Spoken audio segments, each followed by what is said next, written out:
3 ጩኸቱን ሲጨርስ ረጅም ሳቁን ሳቀ። በረጅሙ ተንፍሶ ወደ ቀልቡ ተመለሰ። ዲና አሁን ላይ ይችን ሴት ማን እንደሆነች ልትጠይቀው ወሰነች። ጉሮሮዋን ከጠራረገች በኋላ እስቲ ስለ ሔዋን ንገረኝ አዳም አለችው። ምን ልንገርሽ አላት። ማለት ያው እንዴት እንደተዋወቃችሁ፣ ፍቅር እንዴት እንደጀመራችሁና እንዴት እንደዚህ ልታፈቅራት እንደቻልክ። ዲና ይህንን ብላ ቁልቁል አዳምን አየችው። ፊቱ በፈገግታ ሞልተዋል። ልክ እንደ ነጸብራቅ ፈክቷል። ባለፈው ፈገግ ካለው ይልቅ ሲስቅ በጣም እንደሚያምር አወቀች። እሷን የማውቅበት ቀን ለአንድም አልዘነጋውም። ከ5 ዓመት በፊት የካምፓስ ተማሪ ነበርኩ። 6 ጓደኞች ነበሩኝ፣ ከእኔ ጋር 7 ማለት ነው። የ2 ዓመት ተማሪ ነበርን። ከእነሱ ጋር በጣም የተለየ ጸባይ ነበረኝ። ማለቴ እነሱ ሴት ማተራመስና መላከፍ በጣም ይወዳሉ። ወሬያቸው ሁሉ ስለ ሴት ነው። እኔ ደግሞ ሀሳቤ ሁሉ መጽሐፎች ላይ ነው። ጸጥ ያለ ቦታ ይመቸኛል። ግን ጓደኞች አብሬያቸው እንደሆን ሲጠይቁኝ እምቢ ማለት አልችልም። ሔዋንን ያየኋት የ2ኛ ዓመት ትምህርት ቤት ለመጀመር ተማሪ ከቤቱ ወደ ግቢው የሚጎርፍበት ሰዓት ላይ ነበር። ጓደኞቼ እንደለመዱት ለመላከፍ ወደሚመቻቸው ቦታ ሄደው ተደላድለው ተቀምጠው ነበር። ያኔ እኔም ነበርኩኝ።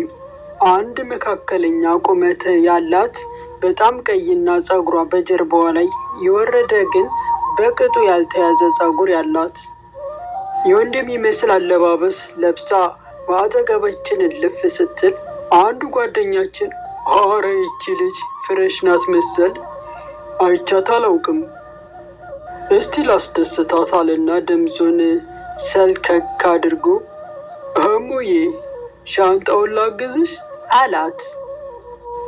እሷን ፈገግ ብላ አመሰግናለሁ ወንድሜ፣ አጋዥ አያስፈልገውም አለችው። ቀጠል አድርጎ ወይም አንቺን ተሸክሜሽ ልግባ አላት። ጥቂት ከሄደች በኋላ ፊቷን ክፍት እያደረገች ፈገግ እያለች አንዴ እስኪና አለችው። ደስ እያለ ወደ እሷ ቀረበ። ሌላኛው ጓደኛችን አረ ንገት ራስሽ አትመጭም እንዴ? ምን ሼ ነው አላት። እሷም ዝም ብላኛው ጓደኛችንን በአይኗ አቻላ ጠገባ መጣችው። ከዛም በጥፊ ጭንቅላቱን አዞረችበት። ሁሉም ደነገጡ። እኔም ራሴ ደነገጥኩ። ትሰማኛለህ አለችው እየጮኸች። አንተ ከንቱ የማትረባ አፈን በከፈትከ ቁጥር ባዶነትን የሚያሳየው፣ ዳግም እንዲህ ብታናግረኝ አንላቀቅም ብላው ሄደች። ስታወራ ጩኸቱ ዓለም ላይ ያለው ሰው ድምፅ አወጥቶ ለእሷ የሰጣት ይመስላል። በጣም በጩኸት ነው የምታወራው።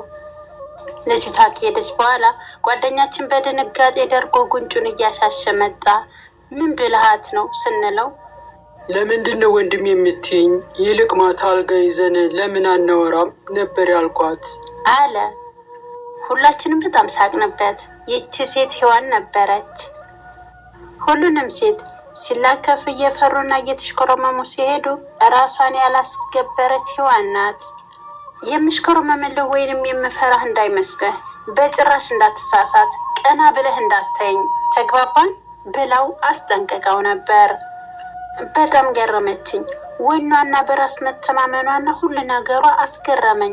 ለፍቅር ያጭኋት ማለቴ በአይነ ህሊናዬ የሳልኳት አይነት ሴት ሳትሆን ግን ልቤንና ሁሉ ነገሬን በአንድ ጊዜ ተቆጣጠረችው አለ አዳም። ፈገግ እያለ ነበር የሚያወራው። በቃ የቀረውን ደግሞ ሌላ ጊዜ አላት የእጁን ሰዓት እየተመለከተ። ኧረ አልሰማህም? ልቤን እንደዚህ አንጠልጥለኸውማ ወልፈት የለም። በቃ እንዲሁም ዛሬ ሆስፒታል ነው የማድረው አለችው። አዳም በግርምት እያያት ዛሬ እረፍት አይደለሽ እንዴ አላት። አዎ ነኝ፣ ግን የእረፍት ጊዜን ጣፋጭ የፍቅር ታሪክ በመስማት ላሳልፍ ወስኛለሁ አለችው። የመድኃኒቱ መደብሩ ጋር ደረሱና መድኃኒቱን ገዙ። መድኃኒቱ በጣም ውድ ነው፣ ቢሆንም ግን የገንዘብ ችግር የለበትም። ገዛና ወደ ሐኪም ቤቱ ተመለሱ። ከመድኃኒቱ ቤት እስከ ሆስፒታሉ ምንም ነገር አላወሩም ነበር። ሆስፒታሉ በር ላይ ሲደርሱ ዲና በቃ አሁን ቤቴ ሄጄ እረፍት ላድርግ፣ አመሻሹ ላይ መጥቼ የጀመርክልኝን ትጨርሰዋለህ፣ እንገናኛለን ብለው ተሰናበተችው። በአይኑ ሸኛትና ሔዋን ወደ ተኛችበት ክፍል አመራ። ሔዋን አሁንም ኮማ ውስጥ ናት። ግን ደግሞ ልትነቃ ትንሽ ሌሊት ማታና ቀን ወይንም 1 ሰዓት ነው የቀረው። ሔዋኔ አለ በሆሳሳ ድምፅ። አንቺን አለማፍቀር ይቻላል? አንቺን አለመውደድስ? አረ በጭራሽ አይቻልም። አዎ አይቻልም። የኔ አስተዋይ፣ የኔ ጩኸታም፣ የኔ ኩርፊያ፣ ንቂልኝ ሔዋኔ፣ ሔዋኔ አንቺ ነሽ ሰላሜ፣ እናቴ ልበልሽ በቃ ነሽ አለሜ። የፍቅርሽ ወላፈን ከአድማስ ባሻገር ልቤን አሳመምሽው ለእኔ ሳይናገር። ኮማ ውስጥ ያለሽው ፍቅሬ ተይ ንቂልኝ፣ ጨርቄን ጥዬ ሳላብድ እባክሽ ድረሽልኝ እያለ አጠር ያለችውን የግሉን ግጥም በውስጡ እያሽጎደጎደ በተመስጦ እሷን በማየት ግጥሙን ቀጠለው። ትነቂያለሽ ብዬ በተስፋ ልጠብቅ፣ አትነቂም ብሎ ውስጤ እንዳይጨነቅ እያለ በሐዘን ፊት እያያት ጀመር። ትነቂያለሽ ውዴ አለ በሆሳሳ። ከዚህ ሀሳብ ውስጥ ሆኖ ጠና ያለው ዶክተር ትከሻውን ለመጣራትና ለማጽናናት ያክል መታ አደረገው። ከ1 ሰዓት በኋላ ቢሮና ብለውት ሄዱ። ምን ሊሉኝ ነው? አትተርፍም ትሞታለሽ ሊሉኝ ነው? ለምን እንዲህ አዘኑ? አዳም ዶክተሩ ጋር ከመሄዱ በፊት ሔዋን ስትነቃ አበባ መስሎ እሷ ፊት ለመቅረብ በማሰብ እንዳልተጨፈጨፈ ደን የተጠቀጠቀውን ፂሙን ሊስተካከለው ፀጉሩን በወጉ ለማድረግ በማሰብ ሔዋንን አይቶ ባይጠግባትም ብዙ ደቂቃዎች አይቷት ወደ ፀጉር ቤት ከነፈ። በደስታ በሳቂታ ፊት እየተራመደ ከሆስፒታሉ ትንሽ ራቅ ብሎ ወደሚገኘው ፀጉር ቤት ገባና ቁጭ አለ። ወረፋው እስኪደርስ የእሱና የሔዋንን ፎቶዎች እያየ ውስጡ በሐሴት ተሞላ። ፀጉር ቤት የተከፈተው ሬዲዮ ላይ አንድ ታዋቂ ዘፋኝ ቃለ ምልልስ እየተደረገለት ነው። ስልኩን በኪሱ ከቶ ቃለ ምልልሱን መስማት ጀመረ። ጠያቂው ለታዋቂው ዘፋኝ የሚጠላውን ነገር ጠየቀው። የሁሉም የሚጠላውን ግን የሆነውን ውሸት እንደሚጠላ መለሰለት። በስተመጨረሻ ማስተላለፍ የምትፈልገው ነገር ካለና አንድ ዘፈን ለአድማጮቻችን ብታስተላልፍ? የማስተላልፈው ነገር እንኳን የለም። ዘፈን ደግሞ ከኔ ሳይሆን ከሌላ ሰው ዘፈን ላንጎራጉር። ታምሽ ታመም ያለው ስድኝም እንደዛው፣ ስትሞች ግን አልሞትም እኔ ምን በወጣኝ ብሎ እንጉርጉሮን ገታ።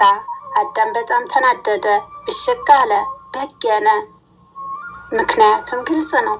የመጀመሪያ ሰው እንዴት የሚያስተላልፈው ምክንያት አይኖረውም በሚለው ሲሆን፣ ሌላውና ዋነኛው ደግሞ ለሱ አይነት አፍቃሪ ልብ ለሚያፈቅራት ሴት ላበደው ለአዳም ታምሽ ታመም ያለው ስድኝም እንደዛው፣ ስትሞች ግን አልሞትም እኔ ምን በወጣኝ የሚለው ቃል መስማት ያማል። አእምሮን አልፎ ውስጥ ድረስ ልብ ድረስ ገብቶ ያደማል። ፕሮግራም አቅራቢዋን ለመሰናበቻ የሚል ዘፈን ብላ